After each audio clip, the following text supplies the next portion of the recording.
Hello, I am Bishop Jeff Haines, Auxiliary Bishop of the Archdiocese of Milwaukee. Welcome to our daily reflection. When I was a seminarian, one of my best friends at St. Francis de Sales was a seminarian named Bob Hafler. Bob was from the Des Moines Diocese, and actually before coming to the seminary, he had been a high school teacher for 12 years. He taught social studies and also French. And about every 3 years, he would take his French class to France for a tour. And he always started the tour in the same way. He would gather the class and go to the Paris metro. And he would point to a place on the map and he'd say, I want you all to stick together and I want you all to go to that area and I want you back here in 3 hours. Remember, stick together, I'll meet you right here. I'll be sitting on this bench. And the student said, wait a second, aren't you going to come with us? He says, no, I taught you the language. I taught you how to get around. Have a good trip. And off they went. 3 hours later, they came back and Bob was waiting for them on a bench in the metro, but they looked a little miffed. And he says, well, you did it. You're back in one piece. This is great. And they said, no thanks to you.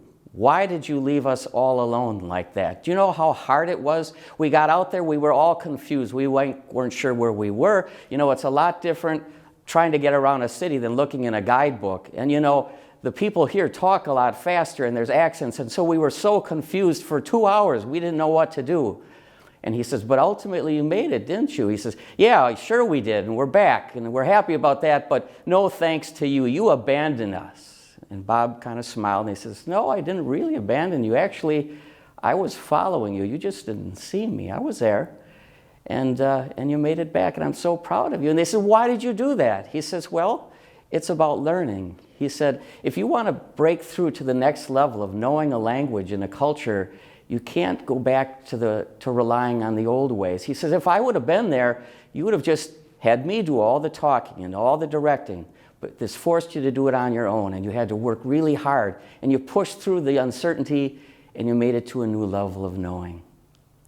There's a similar struggle going on in our gospel reading today, chapter 3 from John's account of the good news. It's a conversation between Jesus and a man named Nicodemus. He's a Pharisee, he's a scholar, and he's interested in Jesus. He's heard of his signs, and he thinks there's something about God in Jesus, and he wants to know him. So they have a conversation. It lasts almost the whole chapter 3 of that section of the gospel.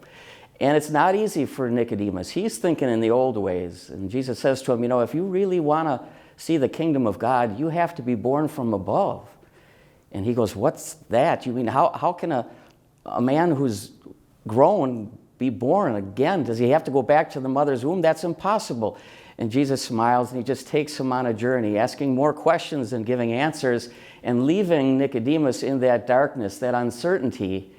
And he says to him, you know, you really have to push on to a new level, not to think of the way of the flesh, but the way of the Spirit. Does Nicodemus ever burst through that kind of impenetrable wall? Yes, he does, ultimately, because if you go to the end of the Gospel of John, who is it that goes and requests the body of Jesus and helps with his burial? It's Nicodemus, who's become a disciple.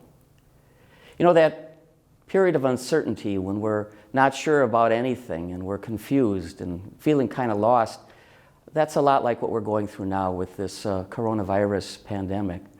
There's so many questions that we have, and we lack a lot of answers about vaccines and cures and how we're going to get back to the way, for the economy and all those kind of things. We just don't know. But maybe that's where we're supposed to be right now. Because if we really want to emerge into a new future and really deal with this problem, we're going to have to come to a new way of thinking and also a new way of living. So maybe this uncertainty is an invitation for us to quiet ourselves and to dwell in that uncertainty for a while. And maybe in the quiet, we might be able to not only pay attention, but pray attention, and eventually discern that gentle wind of the Spirit and follow that Spirit to a new level of understanding. Join us again tomorrow for another daily reflection. In the meantime, be safe, stay healthy, and God bless you.